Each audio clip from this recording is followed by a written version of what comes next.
Assalamualaikum warahmatullahi wabarakatuh. Nama saya Amelia Gusalna dari 11 IPA 3. Di sini saya akan menjelaskan tentang fluida dinamis. Fluida dinamis yaitu mempelajari fluida yang bergerak. Contohnya, aliran air atau udara. Fluida yang dipelajari dalam fluida dinamis ini dianggap sebagai fluida ideal. Apa itu fluida ideal? Berikut adalah ciri-cirinya. 1. Alirannya tidak kental, yaitu bahwa fluida tidak akan mengalami gesekan antara lapisan fluida satu dengan lapisan yang lain maupun dengan dinding. 2. Alirannya tunak, yaitu aliran fluida mempunyai kecepatan konstan tiap waktu. Yang ketiga, alirannya dapat termampatkan, yaitu jika diberi tekanan maka volumenya tidak berubah.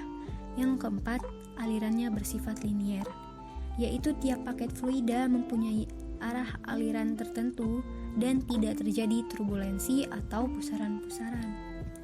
Jenis-jenis aliran fluida yaitu yang pertama, aliran laminer, yaitu aliran di mana paket fluida meluncur bersamaan dengan paket fluida di sebelahnya.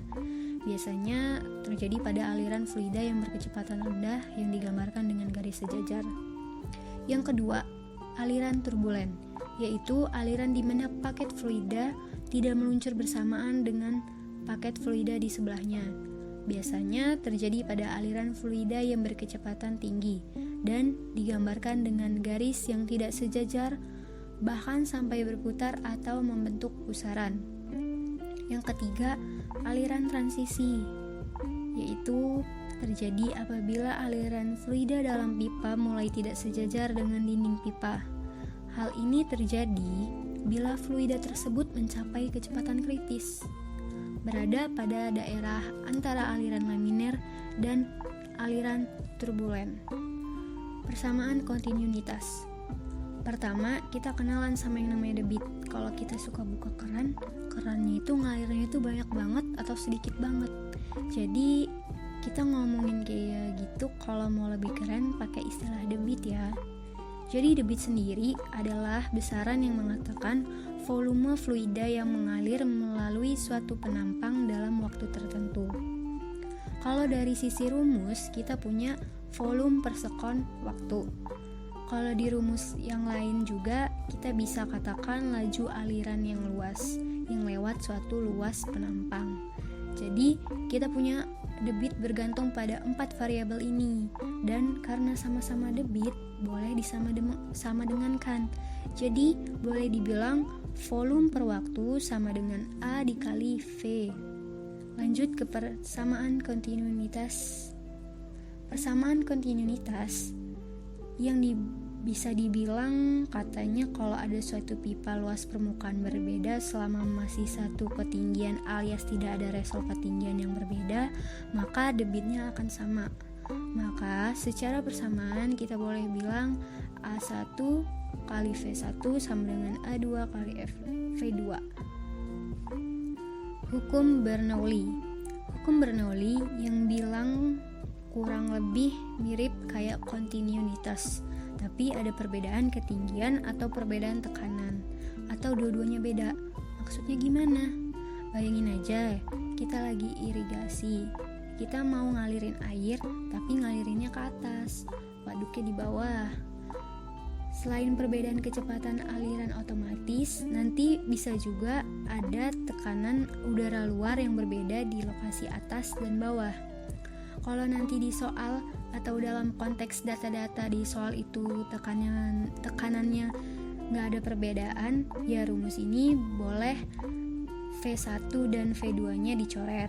Atau misalkan tipe soalnya pipanya lurus mendatar, tapi nanti ada perbedaan tekanan luarnya. Rumus ini boleh rho GH1 dan rho GH2-nya boleh dicoret karena nggak ada perbedaan antara H1 dan H2. Jadi rumus ini nggak semuanya harus ada, boleh dihilangin. Tapi syaratnya harus ada perbedaan di antara salah satu elemen utama, entah itu tekanan udara luar, ketinggian, atau kecepatan aliran. Lanjut, penerapan hukum Bernoulli. Yang pertama, teorema Torricelli. Jadi simpelnya akan ada suatu lubang di mana punya laju aliran yang akan mengalirkan ke suatu tempat dengan jauh sebesar X. Jadi ada komponen yang ditanya, biasanya laju aliran itu sebesar akar 2GH1.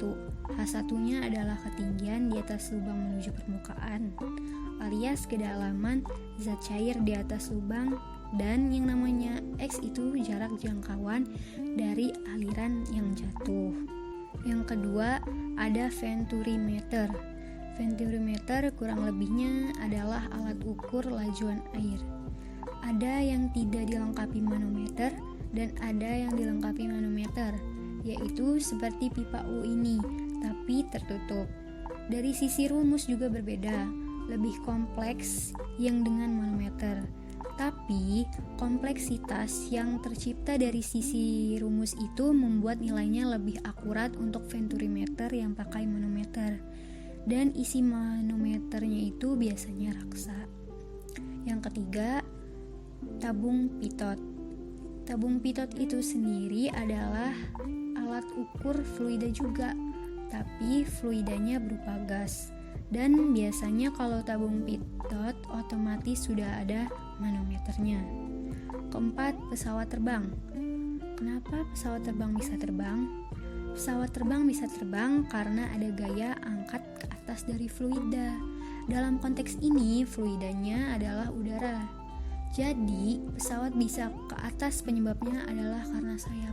Sayap itu merekayasa udara di sekitar pesawat supaya menghasilkan gaya angkat ke atas. Jadi nantinya bisa kita hitung nih gaya angkat pesawat ke atas itu. Kalau secara rumus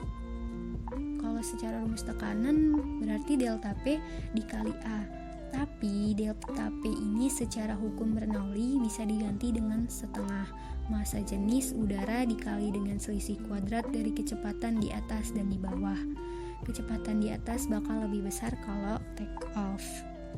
Nah, kita lanjut ke contoh soal. 1. Sebuah kolam renang berukuran 1,5 meter kali 0,6 meter kali 20 meter setelah dibuang airnya. Kemudian diisi kembali menggunakan pompa air dengan pipa yang luas penampangnya 10 cm persegi. Jika kelajuan air yang keluar dari pompa 10 meter per sekon, kolam akan penuh dalam waktu berapa menit? Nah, di sini diketahui panjang lebar tingginya 1,5, 0,6, dan 20 meter. Jadi volumenya 1,5 kali 0,6 dikali 20 sama dengan 18 meter persegi, dan luas penampangnya 10 cm persegi. Diubah ke meter menjadi 10 pangkat min 3 meter persegi. Masukkan rumus kontinuitas, yaitu V per T sama dengan A kali V. Karena yang ditanya waktu, jadi rumusnya T sama dengan V per A kali V. Masukkan angkanya, 18 per 10 pangkat min 3 dikali 10 sama dengan 1800 sekon. Diubah ke menit jadi 30 menit.